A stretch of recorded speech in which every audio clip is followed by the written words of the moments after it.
Salut tout le monde. Salut. Est-ce qu'on continue? Est-ce que j'arrête? Sachant que je peux continuer physiquement. Enfin, ça faisait 4 jours que j'avais mal. C'est possible de le faire, mais pas souhaitable en fait. Et voilà, enfin, la grosse question c'est est-ce que ça va pas avoir des répercussions sur l'avenir de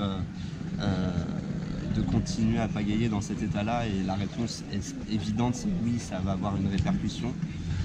Donc les deux options étaient là, moi les deux m'allaient. J'ai dit à Rémi que, voilà, que c'était à lui de prendre la décision, bien sûr. On avait quand même mis le réveil le lendemain à 7 h en mode c'est bon, je vais repartir. On va apéro la laisse. Malgré la blessure, et sachant que toi aussi tu avais ta piqûre sous le pied. Ouais. Je me suis réveillé, en fait j'ai lu vos nombreux commentaires. La nuit avait aidé, mais j'ai lu tous vos commentaires et je me suis dit mais enfin, c'est évident que la décision la plus sage c'est d'arrêter, et c'était acté quoi. Lorraine a dit oui. Et De toute façon, j'avais pas entendu mon réveil. Donc... ouais, c'était pas réveillé. C'est vrai. C'est ça aussi le principe d'un défi, c'est de se dire je ne sais pas si je vais y arriver. Je ne sais pas, on ne sait pas quelles vont être les différentes péripéties, mais surtout il y a vraiment une incertitude quant à la finalité du défi. Et c'est ça aussi qui est intéressant, il faut savoir se remettre en question en permanence et savoir accepter aussi les coups durs, le destin qui frappe comme ça et qui te dit bah non, faut que tu arrêtes. Et je pense que je commence à mûrir par rapport à ça et à vraiment accepter, à se dire c'est pas grave, il y aura d'autres aventures. Après c'est vrai que la journée a été un peu longue parce qu'on a dû nettoyer les kayaks, les ranger.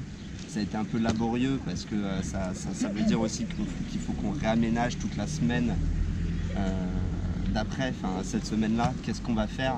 Bon, ça va, on est sous le soleil, il y a des plages paradisiaques, on n'est pas non plus les plus tristes, mais tout notre projet se termine là alors qu'on n'a pagayé que pendant 4 jours sur une période de 8 jours.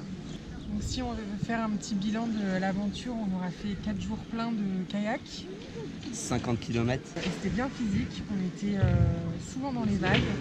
Et c'est vrai que c'était beaucoup plus physique qu'on ne le pensait. Enfin, au final, faire 15 km par jour en kayak, ça prend toute la journée. Ça prend toute la journée et on avait peu de temps pour se reposer.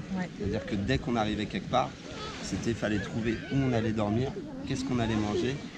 Et à peine fait ça, on allait se coucher et puis le lendemain ça recommençait quoi. On a vu de très belles choses, on est très content d'avoir fait ce bout d'aventure. C'était chouette ça. Ah, franchement, on refait ça quand tu veux Lorraine, un très bon duo je trouve. Ouais. On fait la côte ouest l'année prochaine. On reviendra l'année prochaine faire la côte ouest, c'est ça.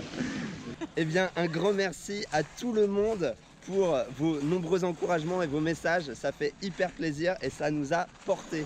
Merci. Merci.